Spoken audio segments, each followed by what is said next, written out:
The worry of recent days had overshadowed many holidays, but tourists heading back to England can carry on sunbathing with no fear of quarantine back home.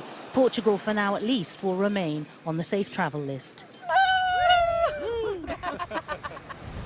We knew it. That is good. I'm really glad because I very nearly bought a flight home for £1,000 the other day. So I'm really happy, and I think it's a sensible decision.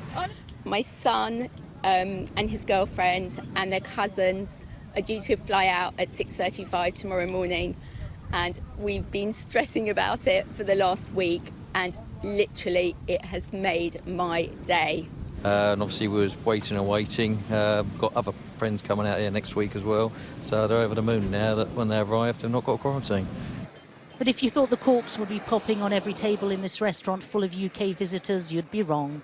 Wales and Scotland have decided quarantine should be imposed. And uncertainty about what was to come across the United Kingdom sent many tourists home early, in some cases forking out huge sums for a plane ticket and splitting families. My brother has now rushed home today and obviously paid a ridiculous amount for a flight to get home and cut his holiday short from, I don't know, 2 weeks to 4 or 5 days. My dad had to go home and my 3 brothers, so my dad had to cut his holiday short from a week to like 4 or 5 days. So one can only imagine how those tourists already back or heading back to England early are now feeling. The change of plan for them wasn't necessary after all. And business owners here who rely on UK travellers fear the worry of this week will put people off making future plans to come. You see in people's faces the fear.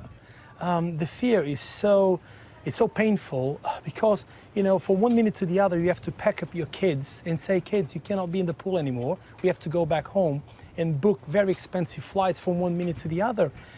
Those heading to Wales will have had no time to change plans with the new rules coming in at 4 a.m. Friday. There's a day's grace for those heading to Scotland with the cut-off Saturday morning. Many will be asking how different governments could come to such different conclusions over quarantine. Some tourists from the UK forced to self-isolate, others not. And even the relief for those travellers from England will be tempered by the knowledge the situation will be monitored daily and could change. None of which will engender confidence in travel, a blow to both tourists and the tourism industry abroad. Michelle Clifford, Sky News, the Algarve, Portugal.